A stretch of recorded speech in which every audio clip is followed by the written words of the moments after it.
नमस्कार दोस्तों, मैं आपकी दोस्त वर्षा हाजिर हूँ फिर से आपके साथ कहानियों के सफ़र में। कहा था ना आपको लेके चलूँगी कहानियों के सफ़र में। तो क्या आप तैयार हैं आज की कहानी के लिए? चलिए शुरू करते हैं।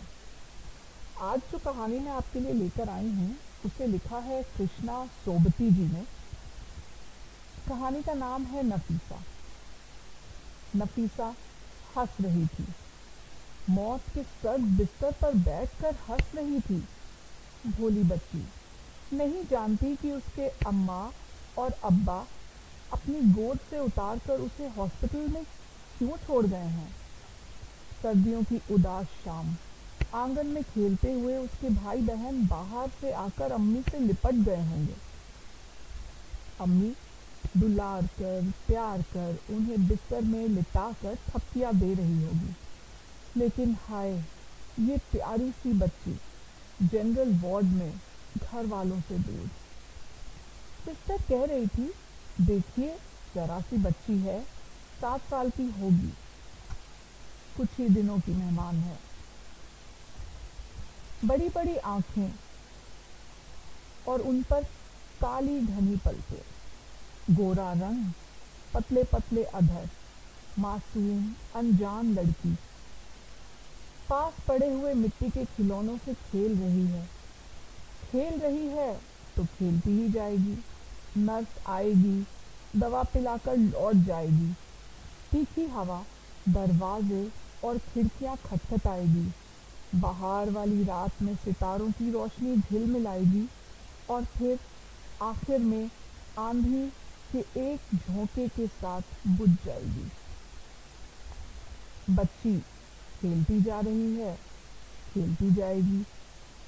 शायद खेलते खेलते सोच रही है, कल अब्बा आएंगे, गुड़िया लाएंगे, गुब्बारा लाएंगे।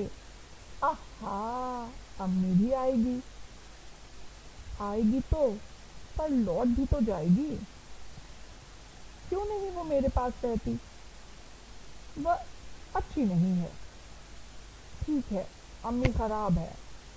क्यों उसने नूरी और इकबाल से मुझे अलग कर दिया? दोनों मिलकर खेलते होंगे। नूरी अम्मी के पास सोती होगी और इकबाल अब्बा के पास, और मैं। बच्ची चारों तरफ देखती है। कोई बच्चा रो रहा है, कोई सो रहा है। किसी के चिल्लाने की आवाज से नर्स अंदर खिंची चली आई है। और नफीसा नफीसा सोच रही है, और मैं। वह नहीं जानती कि अम्मी के पास भी दिल है, जो अपने जिगर के टुकड़े को अलग कर आंखों से ओझल करके भी जीती है। वह नहीं जानती कि उसे देखकर लौट आने पर उसकी अम्मी किस तरह छटपटाती है। बेबसी से भरी हुई आंखें बच्ची की तरफ उठती हैं और खाली हो जाती हैं। लौटते वक्त खामोश अब्बा की एक लंबी सांस अम्मी के दिल को चीर जाती है। जख्म बह जाता है, आंखें धुल जाती हैं। ये उसकी बच्ची है, किस बेदर्दी से उसे छोड़ आई है। कौन उसके पास सोएगा?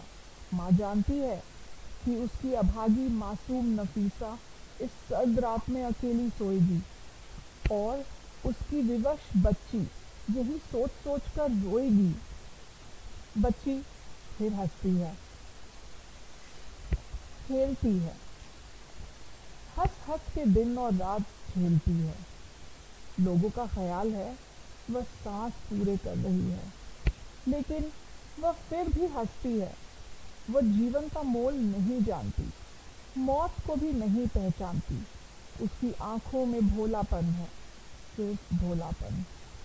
उसे ना बीमारी का खौफ है, ना मौत का डर। वह तो जानती है खिलौने, गुड़िया, मोटर, तांगा, अम्मी और अब्बा, नूरी और इकबाल। यहाँ आके वो हैरान है। बहुत से बच्चे हैं, सफ़ेद सफ़ेद कपड़े पहने। सिस्टर कभी आती है तो कभी चली जाती है, कभी कोई भी नहीं आती। उसमें अम्मी तो नहीं होती, वह तो शाम को ही आती है। नर्स सूप पिलाने आती है और नफीसा हंसती है, न जाने क्यों। रात हो गई है, और वह लौट गई है। बाहर हवा तेज हो गई है और उसकी गोरी दुबली बाह की नाड़ी धीमे धीमे सांस जल्दी जल्दी ऊपर नीचे उठती है। लंबी लंबी काली पलकें नदी की अलसाई थपकियों सी झपक रही हैं। अब वह नन्ही सी लड़की आंखें बंद कर लेगी, थक कर सो जाएगी, दूर बहुत दूर कहीं खो जाएगी, जहां से उसे ना उसकी अम्मी ला सकेगी और ना ही अब्बा।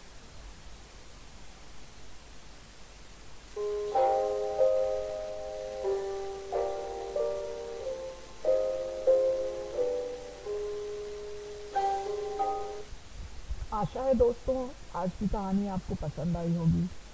अगर पसंद आई है तो चैनल को लाइक और सब्सक्राइब ज़रूर करें। हम मिलते रहेंगे इसी कहानियों के सफ़र में, हर बार, हर रोज़।